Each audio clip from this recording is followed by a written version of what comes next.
Welcome, ladies and gentlemen, to Legit Matters, your one and only favorite host, Big Fish, aka Wicked Shark.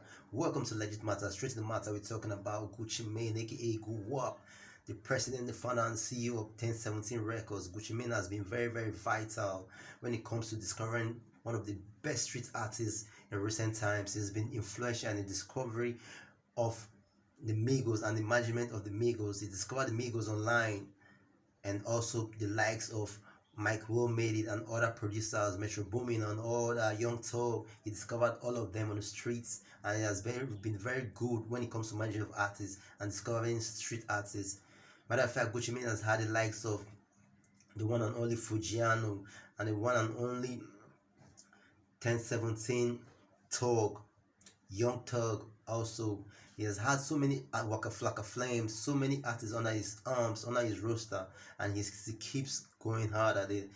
Recently, he just discovered some guys out of Memphis who they call Big Scarr, and his friends, a whole lot of them, he signed them to 1070 Records, and they were doing so good due to the fact that he lost one of his biggest artists to the jail, to the penitentiary, to the chain game, but he still maintained other ones, and he kept recruiting, and finally Big Scarr started doing good in the music industry, and Big Scarr was trying to replace the lost ones like Fujiano and those other ones that got themselves trapped in the chain game, in the prison system.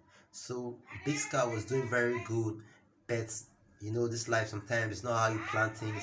Sometimes things just go the way you're not expected. The way you don't plan things, that's how things go.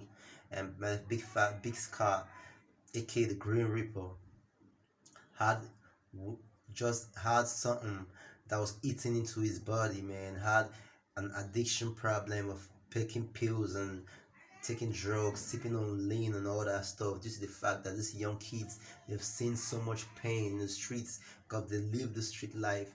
They've had so much pain and sorrow from all the street life, all the thuggery and all the hustling on the streets. Matter of fact, Big Scarr was shot before. If you see his belly, he has stitches on his belly, and he had an accident. He has lost friends due to the streets life. And matter of fact, that has had a toll on him. Matter of fact, Big Scarr was secretly indulging in drugs, and most of the young artists out there, they take drugs to numb the pain. It's not their fault, because man, sometimes the pain people go through, they can't take it. They can look happy, but they are not happy from inside. So matter of fact, all these things had a toll on him, and sadly, unfortunately for Big Scarr, he overdosed, and that's how he lost his life. Man, that guy was a very good artist. As a matter of fact, let me give you a minute of silence for the one and only Green Reaper, Big Scarr. May your soul rest in peace. Man, I was really feeling that artist Big Scarr, because man, he was taking the 1017 records to different stratosphere, different level, and I felt his power, I felt his energy when he was performing. Even though he didn't blow out, even though he didn't get the global recognition like Pusha, at least he was holding down the record label, because Pusha was the point man, was the LeBron James of 1017 Records, of So Icy Boys. Fujiano also was his runner up there. As a matter of fact, they had to lose everything to the street life and go back to the chain game, go back to the jail, go back to the prison, and they are doing 5 years each of them for whatever they did in the streets. Matter of fact, so Mr. Green Reaper, aka Green Reaper Gang, Big Scarr, was holding down 1017 record label, was coming out with so much good material, and matter of fact, unfortunately, he lost his life.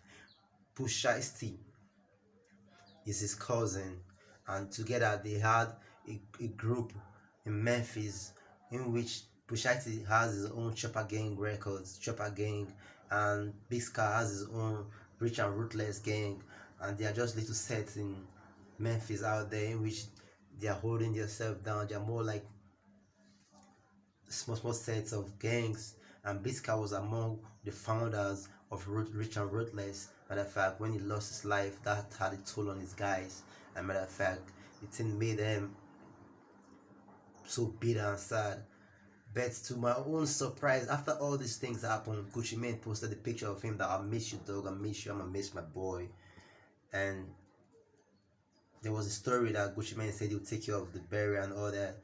But after some time, the burial wasn't paid for just a quite time, for just a short period of time. The burial wasn't paid, and the family was angry and started ranting and saying, Gucci Mane, you are a fraud. You say you pay for our son's burial, and you couldn't pay for our son's burial. Later, Gucci Mane sent $20,000 for the burial, and they were mocking at him, saying only the casket is 20K. How can you send 20,000 after all our son has done for you? So Gucci Mane said Gucci Mane didn't even reply anything, didn't even say anything to them. But all they had to do is just come at Gucci Mane and started insulting him and saying, man, you are just a piece of shit. You're just a fraud, man. You're so cheap. Matter of fact, the father had to come inside and say, you people should calm down. Gucci Mane, I know what you have done for my child. I respect that. I really respect that. Matter of fact, Gucci Mane, prior to that, Gucci Mane said, give me back my chains. Gucci Mane requested that his chains should be given back to him. Matter of fact, can you imagine that after someone is going through pain, all you care about is chains? And that was so heartbreaking. When I heard that stuff, I said, how much are those chains? All those rappers, they sign them and all that, and you expect that they will have money. Matter of fact, most record deals most people make, they are indebted to this art, to the people they get signed to, because they will spend so much money on you, give you ice on your teeth, on your chain, on your wrist, everything. Spend so much, thousands of dollars, and you're definitely supposed to recoup it before you even make a dime out of that. So the only money you can make from some little side deals you make. So matter of fact, Gucci Mane, how can you do that kind of stuff when the family is grieving? You're telling them to give you your chains back. Can't you just forget about the chains? What about the money you're going to make from the streams? People are going to be streaming this guy's music because he's dead. Anytime a rapper dies, his music goes up to the roof. What about the money you're going to make from his catalog, from the masters, from the records he has made, and the unreleased tracks, the verses and all that? But you're so petty and you're demanding for chains. That broke my heart, man. That shows that it's a cold world. Some people say they love you, they love you, they love you. You're saying I love this guy, I miss this guy, but you don't want the family to have a possession. Even though the chains are $50,000, $100,000, $200,000, can't you let it slide? Because definitely you're going to make millions of this guy for eternity, off his music, off his catalog, off his verses, one or two things. Even though people say and he's going to eat off his the deals they sign these days, they won't take everything from you, and the leave will just lead to your masters belongs to the people who signed you. So that's how the thing goes. And I was so heartbroken. I said, Gucci Mane, you're so petty. So what do you think? Do you think Gucci Mane was petty, or do you think he did the right thing to get back his chains? Don't forget to subscribe, hit that like button, and drop a comment. Signing out, au revoir, leaving you with peace and love.